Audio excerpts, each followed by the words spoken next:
Good evening friends, thoughts of জেসিমাতে সবাইকে স্বাগত। আমরা সব পশুদের মাঝে বসবাস করি, সব হিংস্র মানুষরূপী ঘুরে বেড়াচ্ছে, কিছু হিংস্র পশুদের মাঝে বসবাস করি। আজকে সুপ্রিম কোর্টে শুনানি ছিল, তো সেখানটায় রাজ্য সরকার থেকে সময় চেয়ে নেওয়া হয়েছে 27 তারিখের বদলে 30 তারিখের পরে। 30 তারিখের পরে বা 30 তারিখের মধ্যেও যদি কোনো ডেট রাখে, তা সেখানটায় ইয়ে করবে। এই যে সারা পৃথিবীর লোক, প্রত্যেক পৃথিবীর মানুষ চাইছে তিলোত্তমার বিচার কবে পাবে, তা সেই জায়গায় রাজ্য সরকারের থেকেই দেখো আমাদের রাজ্যে ঘটে যাওয়া ঘটনা, আমাদের রাজ্যের বরং আমাদের রাজ্যের নেতৃত্বে, আমাদের রাজ্যের যে লিডারশিপে আছে তারই উদ্যোগ থাকার দরকার যে আমাদের রাজ্যে ঘটে যাওয়া একটা অবলা মেয়ের ওপরে, একটা অন ডিউটি থাকা মেয়ের ওপরে কী করে হসপিটালে এত বড় ভুল হলো, এত বড় কর্মকাণ্ডটা সে অন ডিউটি থাকাকালীন তার যেইখানটায় বেশি নিরাপত্তায় থাকার কথা সেইখানেই তার এত বড় ক্ষতি হলো কী করে। এটা আমাদের রাজ্য সরকারেরই আরও দ্রুত কাজটা হচ্ছে না কেন, কাজটা পিছিয়ে যাচ্ছে কেন, কাজটাকে এখনো অবধি কেন সিবিআই কমপ্লিট করতে পারলো না, এই কমপ্লেন থাকার দরকার আমাদের রাজ্য সরকারের। সেই জায়গায় রাজ্য সরকারই সময় চাইছে যে 27 তারিখে, মানে 27 তারিখে যে শুনানিটা ছিল সেটা পিছিয়ে 30 তারিখে করা হোক। কারণ যাদের ওখানটায় ডাক করিয়েছে সিবিআই থেকে, যেসব নাম উঠে এসেছে বা যাদের কাছে সমস্ত প্রমাণ, যেসব প্রমাণগুলো দেওয়ার কথা, সেসব প্রমাণ যেগুলো চাইছে সেইগুলো রাজ্য সরকারের তরফ থেকে কি সঠিকভাবে গুছিয়ে উঠতে পারছে না, না মিথ্যেগুলো আর সাজিয়ে উঠতে পারছে না। এত এত তীক্ষ্ণ ব্রেনি মানুষদের সাথে আর পেরে উঠছে না। সবাইকে তো ভেবে রেখেছিল যে ঘাস খাওয়াবো, বোকা বানাবো, এরা বোকা হয়েই থাকবে। ওই 1,000 করে লক্ষ্মীর ভাণ্ডার দেবো, 25,000 করে বা 30,000 করে কন্যাশ্রী দেবো, চাষের জন্যে এই মানে এই লোন করে দেবো, ওইখান থেকে এত টাকা করে অফারে দেবো, মানে নানান প্রকল্পের মাধ্যমে ভাঙাচোরা 2 নম্বরই ইট দিয়ে হাউস বিল্ডিং বানানোর জন্যে কিছু লোন স্যাংশন করে দেবো। কী চায়? মানুষের বেঁচে থাকতে মাথা গোঁজার ছাদ চায়, চাষি বাড়ি হলে তারা ধান ভরা ফসল চায়, আর যদি তার থেকে একটু উচ্চশিক্ষিত হয়, পড়াশোনা করে, তাদের কন্যাশ্রী চায়। আর তারপরে মেয়ে হলে বিয়ে দিয়ে দেবো, ছেলে হলে সাইকেলে দিয়ে দেব, সাইকেল দিচ্ছে, মোবাইল দিচ্ছে, মোবাইলে টিকটক করো, ভিডিও করো, সাইকেল নিয়ে যাতায়াতে যদি এদিকে ওদিকে যেতে হয় পেট্রোল খরচ লাগবে না। মানে সুন্দর একটা পরিকল্পনা। মা বাবাকেও এমন করে ম্যানুপুলেট করা হচ্ছে যে যাতে বাচ্চাদেরকে উচ্চশিক্ষিত করো না, উচ্চশিক্ষিত হয়ে গেলেই তো বিদেশে পাড়ি দেবে, বাইরে চলে যাবে, তাহলে তখন তোমাদের কে দেখবে, তোমাদের শেষ জীবনটা বৃদ্ধাশ্রমে কাটবে। আর ছেলে মেয়েদেরকে শেখাচ্ছে যে এই মোবাইল দিয়ে দিচ্ছে অল্প বয়সে হাতে মোবাইল পেয়ে গেলে পড়াশোনা তো লবডঙ্ক হয়ে যাচ্ছে, আর সাইকেল দিয়ে দিচ্ছে, সাইকেলে চড়ে চড়ে বেড়াও, আর মোবাইলে যত রকমের নোংরা ছবি আছে, গেম আছে, খেলো, আসক্ত হও। এখন আগের তুলনায় এখন নেশাখোরের পরিমাণ অনেক বেড়ে গেছে। গলিতে ঘুপচিতে এই নেশার জিনিসগুলো আসে কোথা থেকে? এখন তো বলতে হবে ভাই, হসপিটালের ভেতরে এত ভয়ঙ্কর কাজ চলতো কে জানে। এই সব মানুষ, এই যে বিরূপ বাক্য, এইসব মানুষগুলো এত খতরনাক কে জানতো? এই অভিজ্ঞ এরা তো সাধারণ মানুষের মতনই, বেশ ডাক্তার একটা লাইন, একটা ডাক্তার বলে একটা সিম্বল তাদের পাশে বসিয়ে নিচ্ছে, ডক্টর বিরূপাক্ষ, ডক্টর অভিক দে, ডক্টর দেবাশিস সোম, ডক্টর তোমার সন্দীপ ঘোষ, সব ডক্টর। এই ডক্টরদের আসল চেহারা কি আমরা তো এখন জেনে গেছি ভাই। তাই ডক্টর বলতে সত্যি কি ইচ্ছা করছে? এরা কি সত্যি মানুষ? এরা কি ডক্টর? এরা কি সত্যি মানবিকতা যেটাকে বলে সেটা আছে? কালকে একটা খবর তোমরা শুনবে, ফেসবুকে এটা খুব চলছে। একটি ছেলেটির একটু চুরি করার রোগ আছে। চুরি করার মানে হয় না, এক একজনের চুরি করার রোগ। তাকে যেই কলেজে, মানে যেই স্কুলে বা যেই কলেজেই হোক, যেখানেই পড়তো সেখানে এসে চুরি করতো, সেটা ধরা পড়েছে। তাকে কি করেছে, ছেলে স্টুডেন্টরা নিয়ে গিয়ে ক্যান্টিনে খাইছে। আমি যদি ভুল বলে থাকি তোমরা একটু সংশোধন করে দিও।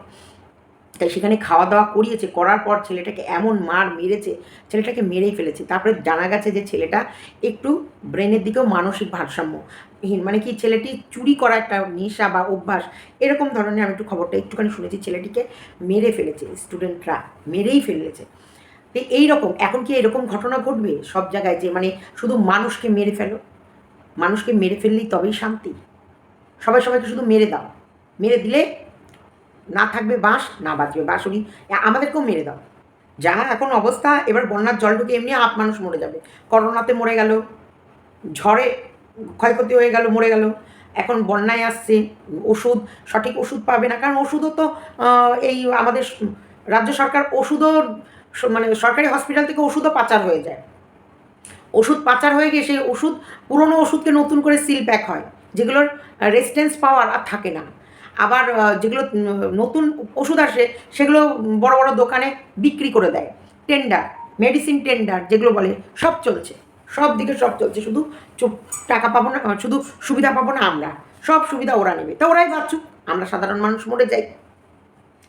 তো যাই হোক, আমাদের রাজ্য সরকারের থেকেই বরং তৎপরতা নেওয়ার কথা ছিল, কিন্তু সে তৎপরতা তো নিচ্ছে না, বরং ডেট পিছাচ্ছে। কারণ নিশ্চয়ই প্রমাণ, আরও কিছু প্রমাণ লোপাট করতে হবে, সরিয়ে ফেলতে হবে। কিছু টুকটাক প্রমাণ যদি বেঁচে থাকে সেগুলোকে হাফিজ করতে হবে, নাহলে তো হবে না। চলো তোমাদেরকে সেই বিরূপ বাক্যর কথা, বিস্ফোরক তথ্য, সেই অডিওটা তোমাদের শোনাবো। উনি কীভাবে স্কুলে থ্রেট দিতেন, এটা তোমরা সবাই শুনেছো, অলরেডি ভাইরাল। তারপরে তোমাদের শোনাবো আজকে একটা গুরুত্বপূর্ণ একজনকে, সত্যি তার তারিফ না করলে মানে সত্যি আমরা তো নগণ্য মাত্র একটা। মীনাক্ষী মুখার্জি, ইনি হলেন সেই আন্দোলনকারী, ইনি হলেন সেই যে একজন প্রতিভাশীল সেই নারী, যে কিন্তু প্রথম আওয়াজ তুলেছিল, এবং এই স্বাস্থ্য ভবনের প্রতি তার নজর অনেক আগে থেকে ছিল। মীনাক্ষী মুখার্জি উনি স্বাস্থ্য ভবন নিয়ে, কারণ এই যে মেডিসিন দুর্নীতি, টেন্ডার দুর্নীতি, ক্যান্টিন দুর্নীতি, পার্কিং দুর্নীতি, আর এই যে সন্দীপ ঘোষ কতটা নোংরা ক্রিমিনাল, এনার ওপর অভিযোগ 2021 সাল থেকে উঠছে। তারপরেও আরজি করের কোনো উন্নতি হচ্ছে না। সেই দিক থেকে এই মীনাক্ষী মুখার্জি ইনি কিন্তু নজর রেখেছিলেন।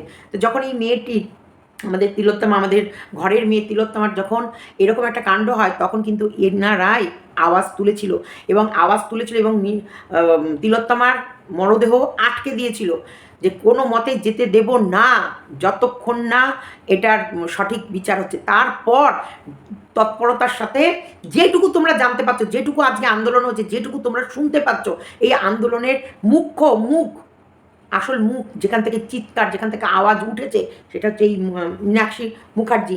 ইনি যদি সেই দিন আওয়াজটা না তুলতো, আজকে আরজি করের এই ভয়াবহ রূপটা আমাদের সামনে আসতোই না। আজকে আমরা জানতেই পারতাম না ওই আরজি করের ভিতরে আসলে হচ্ছেটা কি, চলছেটা কি। এই হচ্ছেটা কি, চলছেটা কি, যেমন আমাদের ঘরের মেয়ে অভয়া বা তিলোত্তমার, ওর যেমন প্রাণের বলিদান গেছে, তেমনি আরেকটা মেয়ে, আরেকটা মা, আরেকটা বোন, যে মীনাক্ষী মুখার্জি, সে কিন্তু প্রথম লড়াইয়ের ঝান্ডাটা ধরেছিল, এবং তিলোত্তমার মা বাবার পাশে সাহারা হয়ে দাঁড়িয়েছিল, যে না, আমরা এর জবাব দিতে হবে। প্রশাসন কিন্তু তিলোত্তমার মা বাবার পাশে থেকে কোনো সাহস বা দেখায়নি, বা তারা কোনো বিচার দেয়নি। তারা তো প্রমাণ চপাট করার জন্য শুধু ব্যস্ত। ওই জন্য সেই দিনকে বারবার অভিজ্ঞে দেখতে আসছিল অ্যাকচুয়ালি পরিস্থিতিটা কেমন। টুক করে উনি আসছেন, তোমার সন্দেহজনকভাবে তিলোত্তমার মা বাবাকে দেখছেন, আর টুক করে বেরিয়ে যাচ্ছেন। তখন অনেকক্ষণ ধরে যখন একটা মানুষকে ফলো করে বা একজনের ওপর নজর রাখে, তখন কিন্তু যেহেতু তার মা বাবা, তার মেয়ে প্রাণ হারিয়েছে, তখন তাদের চোখে যে এই লোকটা আমাদেরকে অনেকক্ষণ ধরে ফলো করছে কেন, তখন কিন্তু এই স্টুডেন্টদের বলছে, যে আন্দোলনকারী স্টুডেন্টরাও তো তখন বলছে, কেন হঠাৎ করে একটা মেয়ে কালকে যে আমাদের সাথে ডিউটি করলো, আজকে সে মারা গেল, আর তার উপরে হসপিটালের ভেতরে এইরকম ভয়াবহ মানে মেয়েটার উপরে রেপ উইথ, মেয়েটাকে এমনভাবে মেরেছে, চোখ থেকে রক্ত, নাক থেকে রক্ত, মুখ থেকে রক্ত, মরদেহটাকে এমনভাবে ফেলে রেখেছে, দুটো পায়ের হাড় টেনে ছিঁড়ে, এবং মানে ওর মানে দেহটাকে নিয়ে ছিন্ন বিচ্ছিন্ন সেখান থেকে যে আজকে ওর সাথে হয়েছে, কালকে আমাদের সাথে হবে না, তার কি মানে আছে?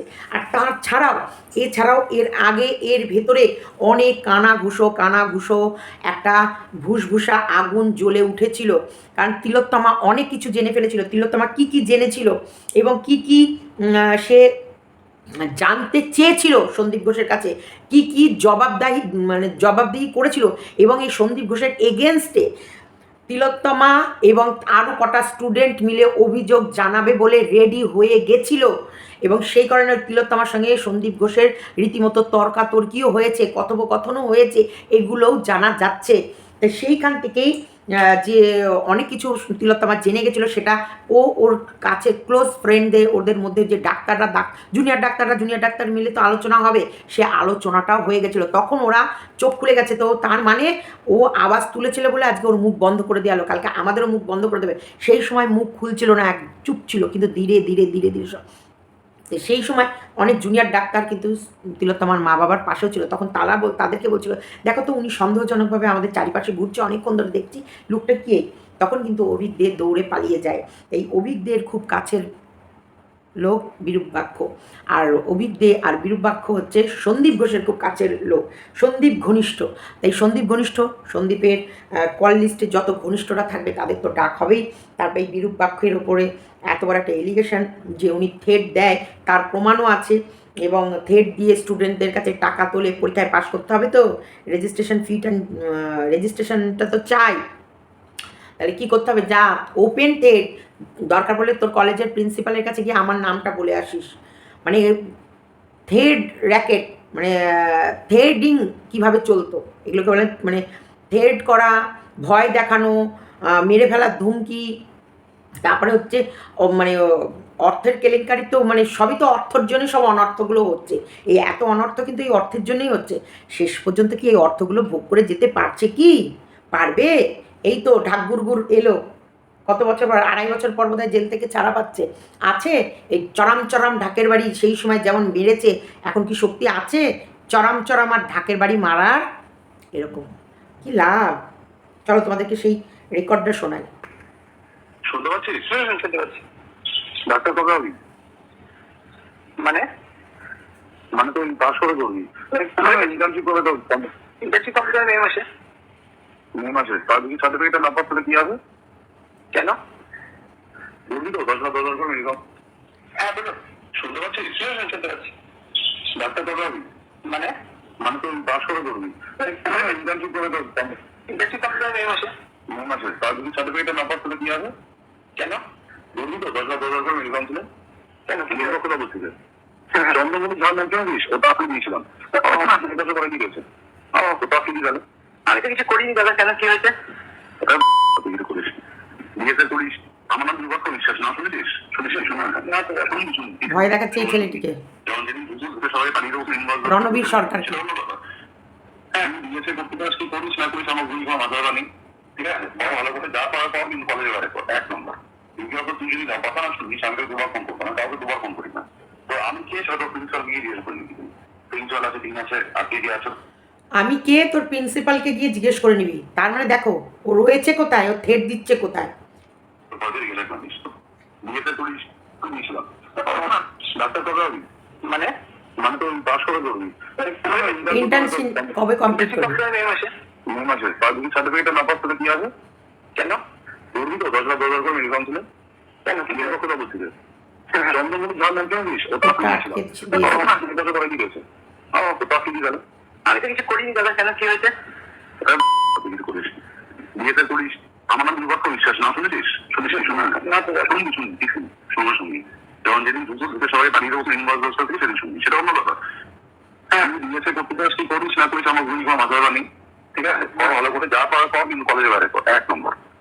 তুই যদি কথা না শুনিস, আমি 2বার ফোন করবো না, কাউকে 2বার ফোন করি না। তো আমি কে সেটা প্রিন্সিপাল গিয়ে জিজ্ঞেস করি নিবি। প্রিন্সিপাল আছে, দিন আছে, আর কে কে আছে তো কলেজে জিজ্ঞেস করিস। তৃতীয় কথা, ঠিকঠাক কথা না থাকলে রেজিস্ট্রেশন আসতে দেবো না। কি হয়েছে এটা মাথায় রাখিস। ঠিকঠাক না থাকলে তো রেজিস্ট্রেশনটা আটকে দেবো। রেজিস্ট্রেশন আটকে দেবে।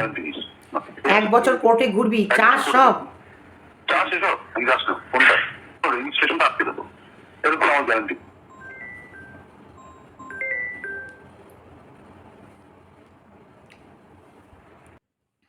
রেজিস্ট্রেশনটা আটকে দেবো, এরকম আমার গ্যারান্টি।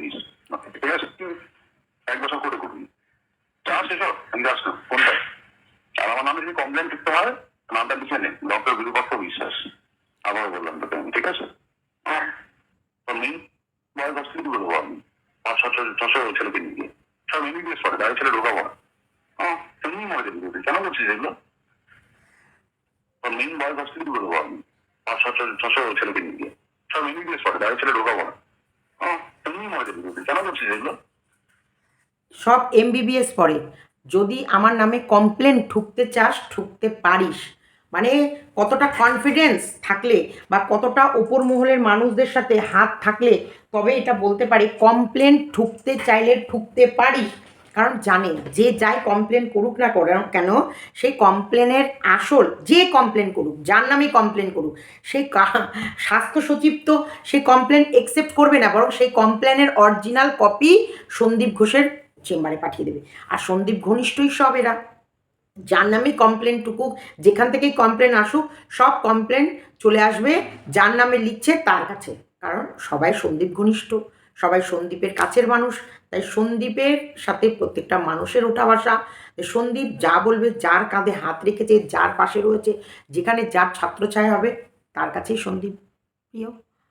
সরি, তার কাছেই সন্দীপের কাছে যারাই প্রিয় তারাই সবাই সেফ জোনে আছে, কারণ তারাই কিন্তু ওই উপর একদম নবান্নের শীর্ষে যে বসে আছেন তার হাত প্রত্যেকের মাথায়।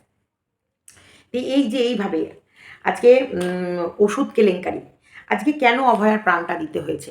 কারণ কোথাও না কোথাও অভয়া অনেক কিছু জেনে ফেলেছিল, অনেক কিছু মেডিসিন কেলেঙ্কারি, মেডিসিন যেগুলো আর্জি করে আসতো সেই ওষুধগুলো কাজ করছিল না।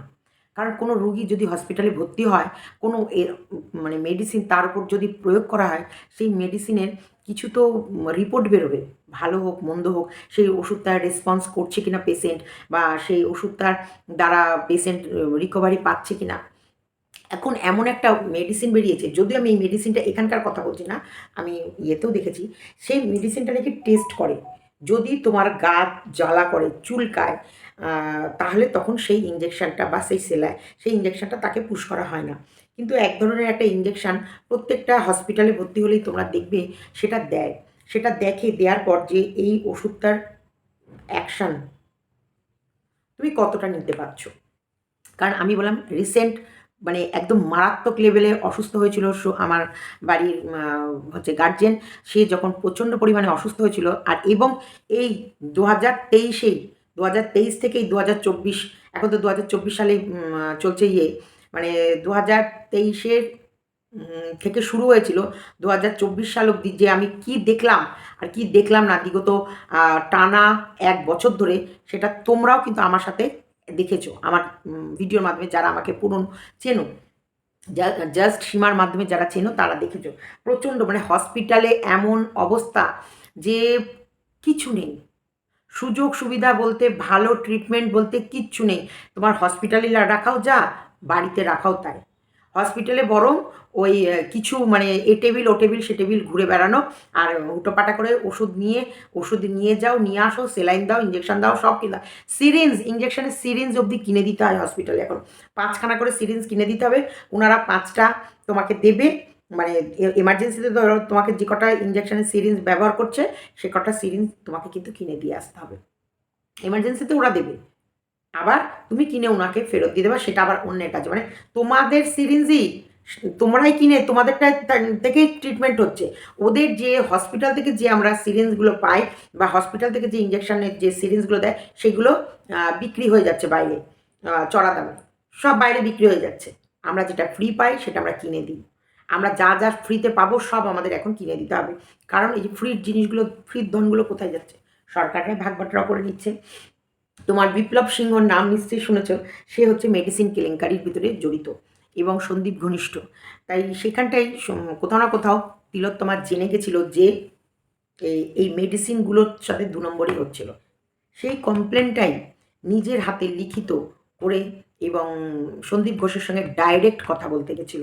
সন্দীপ ঘোষের সাথে যখন কথা বলতে গিয়ে সন্দীপ ঘোষ হালকা মতো থ্রেড তাকে দিয়ে দিয়েছে, এবং তখন বলেছে যে কি চাও, তুমি কি চাও, তুমি ডাক্তারি পাশ করে ডাক্তার হয়ে আগামী জীবনগুলো সুন্দরভাবে কাটাতে, নাকি সারা জীবন হচ্ছে মানে এই থানা কোর্ট পুলিশের চক্কর খাটতে, নাকি এমন চাও যে তোমার সাথে এমন কিছু করা হয় যেটা তুমি স্বপ্নেও ভাবতে পারবে না, তোমাকে বাধ্য করা হবে তুমি তোমার নিজের হাতে তোমার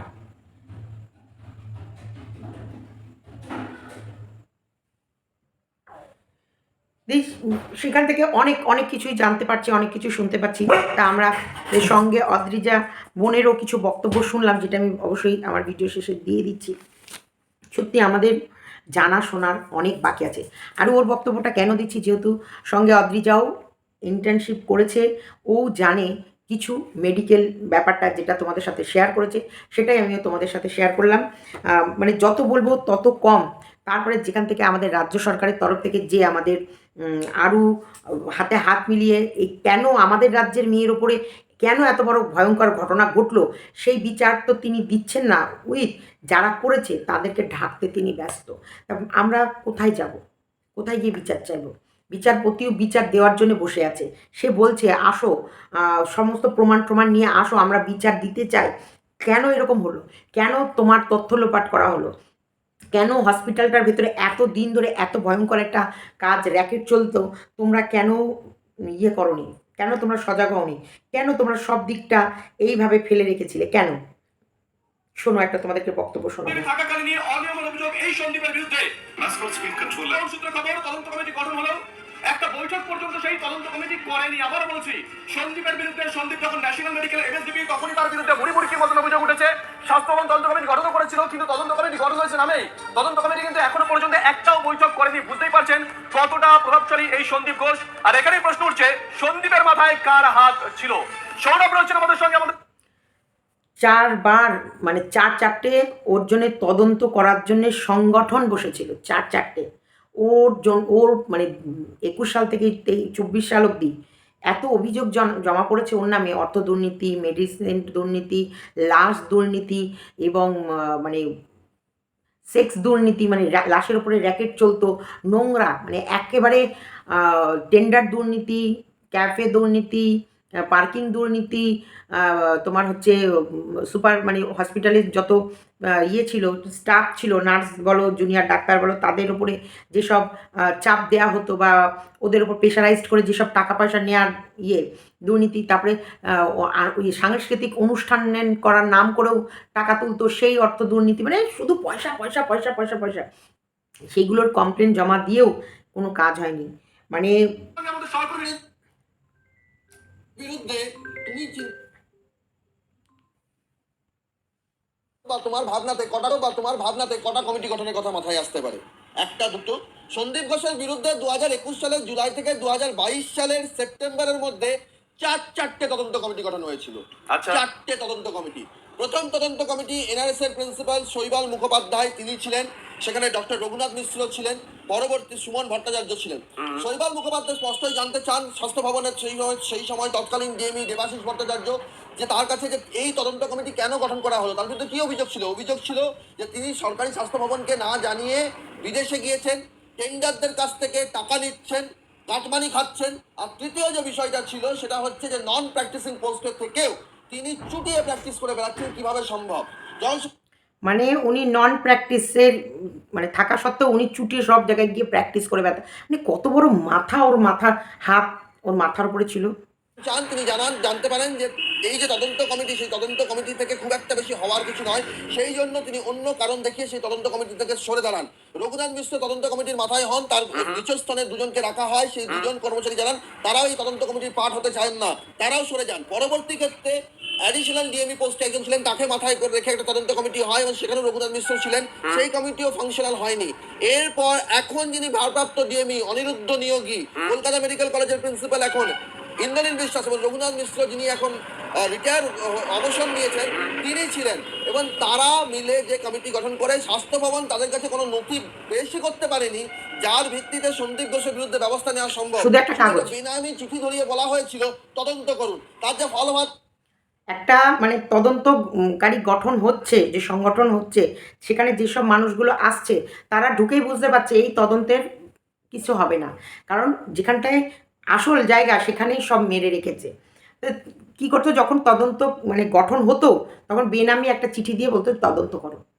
মানে তদন্ত, যেমন তিলোত্তমার ঘটনাটা ঘটলো, যে তিলোত্তমার যে সমস্ত প্রমাণ লোপাট করে দিয়ে বললো তদন্ত করো। কি করে করবে? কি দেখে করবে? সিসিটিভি ফুটেজ নেই একটা হসপিটালে। মানে কি মারাত্মক ঘটনা, একটা হসপিটালে সিসিটিভি ফুটেজ নেই। মানে সিসিটিভি ফুটেজ নেই, গায়েব। তোমার হচ্ছে ওখানটায় বহিরাগতদের ইজিলি আনাগোনা। যেখানটায় তিলোত্তমার লাশ পড়ে আছে বডি পড়ে আছে, সেখানটায় কোনো রকমের ব্যারিকেড নেই। এমনকি সাধারণ মানুষের সমাগম অনায়াসে যা আশা করতে পারছে, অথচ যার সন্তান সেই মা বাবার প্রবেশ নিষেধ। সেখানটায় এই তোমার হচ্ছে এই অভিক দে আর বিরূপাক্ষ অনায়াসে ওখানে গিয়ে এবং ক্লোজে গিয়ে দেখছে মেয়েটিকে ভালো করে, যে মেয়েটির আশেপাশে কোথাও কোনো এভিডেন্স রয়ে যায়নি তো, এমন কিছু পড়ে নেই তো যেটা থেকে তদন্ত করতে ওদের সুবিধা হয়। এরকম করে যদি সত্যি একটা মানুষকে বাঁচানোর চেষ্টা করে আর এত লোক যদি সেই তাকে বাঁচানোর জন্যে উপর মহলের লোকরাই যদি ইয়ে করে, তাহলে তাকে ধরবে তো ধরবে, কে ধরবে? আজকে সিবিআই না আসলে আমরা এতটুকুও জানতে পারতাম না। আজকে মীনাক্ষী মুখার্জি যদি চিৎকার না করতো, আজকে আমরা এতটুকু জানতে পারতাম না। আজকে তিলোত্তমার মা বাবা যদি বিচার না চাইতো, তাহলে আজকে এতটুকু জানতে পারতাম না। তড়িঘড়ি করে লাশটা যদি আজকে না পুড়িয়ে দিত, অনেক কিছু আমরা জানতে পারতাম। তাই তড়িঘড়ি করে লাশটা পোড়ানোর প্ল্যানিং কাটছিল প্রশাসনে। যার সন্তান তার মা বাবা বলছে না, কিন্তু তারা প্রশাসনিক অন্য কাজে স্লো, কিন্তু প্রমাণ লোপাট করাতে ফাস্ট। এই যে আমরা এই রাজ্যে বসবাস করছি, এই রাজ্যের এখন বর্তমান পরিস্থিতি এটাই। তবে একটা জিনিস, জুনিয়র ডাক্তাররা কর্মে ফিরেছে বলতে এই নয় যে তারা আন্দোলন বন্ধ করে দিয়েছে। আন্দোলন চলছে, কর্মও ফিরেছে, কারণ তাদের বক্তব্য আজকে বন্যাভাসী মানুষদের পাশে তারা দাঁড়িয়েছে। কারণ আজকে যদি তিলোত্তমা বেঁচে থাকতো, তিলোত্তমাও এটাই করতো। আর তিলোত্তমারই আওয়াজ ছিল যে কেন পেশেন্টদের ওপর মেডিসিন অ্যাপ্লাই করার পর তাদের সুস্থ হচ্ছে না, তাহলে মেডিসিনেই কোথাও গণ্ডগোল আছে, এটা ওপর মহলে জানাতে বলেছিল। ও তো আর মেয়েটা জানে না যে যাকে বলছে সেই রাক্ষসের মতো বসে আছে মেয়েটিকে খাবে বলে, কারণ ওই ওষুধের গণ্ডগোল তো উনিই করছে। তো চলো আরও কিছু বলবো, তুমি শুনে নাও আমাদের সঙ্গে অদ্রিজার কিছু বক্তব্য, কারণ ও মেডিকেলের একজন স্টুডেন্ট, ও ভালো করে ভাবে কাছ থেকে দেখেছে। দেখতে থাকো। We want justice, we demand justice. আমার ওর এই কথাগুলো ভীষণ ভালো লাগলো, তার জন্য তোমাদের শেয়ার করলাম। প্রচন্ড বেশি বাড়াবাড়ি হয়ে গেল এবং সহ্য করা যাচ্ছিল না পুরো পরিস্থিতি, যে এত খারাপ কোয়ালিটি ওষুধের। এবং ধীরে ধীরে সামনেও আসতে লেগেছিল যে আমরা নতুন নতুন ইকুইপমেন্টের জন্য অর্ডার দিচ্ছি, আমরা লেটার লিখছি, আমরা জানাচ্ছি, তো সেই নতুন নতুন ইকুইপমেন্ট তো আমাদের হসপিটালে আসছেই না, কোথাও যেন চলে যাচ্ছে। আর পুরোনো সেকেন্ড হ্যান্ড ইকুইপমেন্ট বোঝাই যাচ্ছে, সেগুলো আমাদের হসপিটালে আসছে, যেগুলো প্রচন্ড ভাবে চোখে পড়ার মতো, কিন্তু কিছু বলার জায়গা ছিল না। একদিন ঠিক সেই কারণেই চিকিৎসায় যখন দেখতে পেলেন নিজের পেশেন্টের ঠিকঠাক চিকিৎসা হচ্ছে না, ঠিকঠাক রেজাল্ট আসছে না ওষুধ দেওয়ার পরেও, কারণ সরকারি হসপিটালে কারা যায় সেটা আপনারা খুব ভালো করেই জানেন, আর যেখানে আমিও খুব ভালো করে জানি, কারণ আমি নিজে গভর্নমেন্ট হসপিটাল থেকে ইন্টার্নশিপ করেছি। সেই নিয়ে অভয়া তার দুজন কালিককে সঙ্গে নিয়ে শটান চলে যান অধ্যক্ষ কক্ষে, যেখানে সন্দীপ ঘোষ তার সামনে হসপিটালের আরো দুজন কর্মী উপস্থিত ছিলেন, তাদের সামনেই তাকে বলেছেন যে এ তো আর নেওয়া যাচ্ছে না, ওষুধের কোয়ালিটি আর এফিকেসি এত খারাপ, ওষুধের মান, গুণগত মান এবং কোয়ালিটি এত খারাপ যে তো চিকিৎসা করা সম্ভব হচ্ছে না, এবং এই সমস্ত চিকিৎসা এইভাবে করতে গিয়ে তো আমাদের নাম খারাপ হবে। মানে একদমই ওষুধের অবস্থা এত খারাপ যে পুরো ব্যবস্থাটাই কেমন যেন তলানিতে ঠেকে গেছে। তো এই বিষয় নিয়ে আমাদেরকে কিছু করতে হবে, কিছু স্টেপ নিন আপনি, দরকার হলে আমরা লিখিত অভিযোগও করব। আর করলো ভয়ঙ্কর ভাবে, সেই অভিযোগটা করলো কাকে, যে নিজেই এই দুর্নীতির সাথে যুক্ত, অর্থাৎ ঘুঘুর বাসার যে ঘুঘু পাখি, তাকে গিয়ে অভিযোগটা করা হলো। এবং সেই অভিযোগ শুনতেই সন্দীপ ঘোষ বললেন যে তুমি তো পাস করতে চাও, কাজ শিখতে এসছো, তো কাজ করতে চাও, তো কাজটা করো, নিজের কাজে মন দাও, কাজ কি করে শিখে প্রাইভেট প্র্যাকটিসটা তুমি জমাবে সেদিকে ফোকাস করো, তোমার এত মাথাপেচি করার দরকার নেই। আর যদি তুমি এত মাথাপেচি করো, তাহলে পাস যদি না করতে পারো তখন আর দোষ দিও না কাউকে। এইরকম বক্তব্য রাখা হয়, যেগুলো দেওয়া হচ্ছে থেকে শুরু করে অ্যান্টিবায়োটিক সমস্ত কিছুর এত নিম্ন কোয়ালিটি আসছে, এমনকি প্যান্টোপ্রাজল যেটা ইউজ করা হচ্ছে গ্যাসের ওষুধ হিসেবে, সেটাতে পর্যন্ত ঠিকঠাক, মানে এত নিম্ন মানের যে কোনো ভাষা নেই, কিছু বলার নেই। ধীরে ধীরে কানাফুসি হতে লাগে এবং সবাই ভাবতে লাগে যে মনে হয় সুশুরিটা অভয়াই তুলেছে, মনে হয় সেই ধীরে ধীরে ব্যাপারটাকে আরো ভাইরাল করেছে, যার জন্য গোটা হসপিটালে ছড়িয়েছে। জল তো মাথার উপর তখন চলে গেল যখন জানা গেল যে ওষুধের কোয়ালিটি নিয়ে শুধুমাত্র সন্দীপ ঘোষের প্রিন্সিপাল কক্ষেই নয়, স্বাস্থ্য ভবন পর্যন্ত অভিযোগ চলে গেছে, লিখিত অভিযোগ। এখন বিষয়টা হচ্ছে যে সেই লিখিত অভিযোগের রোষেই কি অভয়া পড়েছেন কিনা, এই নিয়ে খুঁটিয়ে নাটিয়ে তথ্য জোগাড় করা এবং ইনভেস্টিগেশন চলছে সিবিআই এর, কারণ মারাত্মক অভিযোগ সামনে এসেছে যে বেশি নাকি মুখ খোলা যাবে না। ঠিক সেই করাপশন অ্যাঙ্গেলই সামনে আসছে, অর্থাৎ এই বিষয়টাকে নিয়ে ইনভেস্টিগেশন চলছে, কারণ অভিযোগ যা করা হচ্ছে তা মারাত্মক। এবং এখন দেখার বিষয় হচ্ছে যে স্বাস্থ্য ভবনে অভিযোগের জন্যই কি রোষের মুখে অভয়াকে পড়তে হয়েছিল, নাকি আর কি নতুন তথ্য আছে, আর কি ব্যাপার আছে, যেখানে ইতিমধ্যে ওষুধ দুর্নীতিই অ্যারেস্ট করে রাখা হয়েছে সুমন হাজরা, যে নিজেই মেডিসিন সাপ্লাইয়ের কাজ করতো, আরজিকর মেডিকেল কলেজেও মেডিসিন সাপ্লাই করতো, যাকে দেখা দেখি বিপ্লব সিং, যে আরজিকর মেডিকেল কলেজে ব্যানার লাগানোর কাজ করতো, সেও কিন্তু ধীরে ধীরে যোগ দিয়েছিল। আর তারপর তারামা ট্রেডার্স থেকে শুরু করে বিভিন্ন ওষুধের দোকান থেকে নিয়ে প্রচুর তথ্য আমাদের সামনে এসেছে, যেগুলো নিয়ে আগে আমরা আলোচনা করেছি। এখন চেষ্টা করা হচ্ছে যে দুয়ে দুয়ে চার কি তাহলে এইখান থেকেই, অর্থাৎ গোড়ায় যে গন্ডগোল, অর্থাৎ এত মারাত্মক একটা আক্রোশ যে অভয়ের ওপর দিয়ে গেছে, একটা মারধর, একটা চোট, একটা আঘাত যে গেছে, সেটা এই কারণে নয় তো? এই বিষয়